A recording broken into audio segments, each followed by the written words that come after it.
ইরানের প্রতি নীতি শিথিল করল যুক্তরাষ্ট্র। এখন থেকে ম্যাচের 2 দিন আগেই মার্কিন মুলুকে ঢুকতে পারবে মধ্যপ্রাচ্যের দেশটি। এদিকে গ্রুপ পর্বের শেষ ম্যাচে দিদিয়ের দেশকে পাচ্ছে না ফ্রান্স। কোলগেট ম্যাক্স ফ্রেশে আছে আইসি কুলিং ক্রিস্টালস, যা দেয় ম্যাক্সিমাম ফ্রেশনেস সহ কোলগেট ম্যাক্স ফ্রেশ। যুক্তরাষ্ট্র ইরান শান্তি চুক্তির প্রভাব পড়ল বিশ্বকাপেও। আসরে নিজেদের সবচেয়ে নিপীড়িত দল বলা মধ্যপ্রাচ্যের দেশটির জন্য স্বস্তির খবর এনেছে মার্কিন প্রশাসন। ম্যাচের আগের দিন মেক্সিকো থেকে যুক্তরাষ্ট্রে গিয়ে মাত্র এক সেশন অনুশীলন করে মাঠে নামতে হতো ইরানকে। তবে এখন থেকে ম্যাচের 2 দিন আগেই যুক্তরাষ্ট্র সফর করতে পারবে ইরান। শুধু তাই নয়, ম্যাচ শেষে রিকভারি সেশনের জন্য বাড়তি আরও একদিন সেখানে থাকতে পারবে তারা।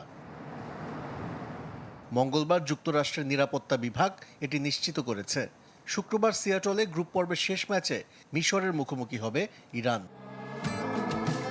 এদিকে বর্ণবাদী মন্তব্য করে বিশ্বকাপের মাঝেই চাকরি হারিয়েছেন এক ধারাভাষ্যকার। সার্বিয়ার একটি টিভি চ্যানেলে কাজ করছিলেন যুগোস্লাভিয়ার সাবেক ফুটবলার রাদে বোকনোদোভিচ। বেলজিয়াম ইরান ম্যাচের দিন বেলজিয়ান ডিফেন্ডার নাথান এনগয়কে নিয়ে বর্ণবিদ্বেষী মন্তব্য করেন তিনি। এরপর থেকে শুরু হয় সমালোচনা। পরবর্তীতে সামাজিক যোগাযোগ মাধ্যমে দুঃখ প্রকাশও করেন।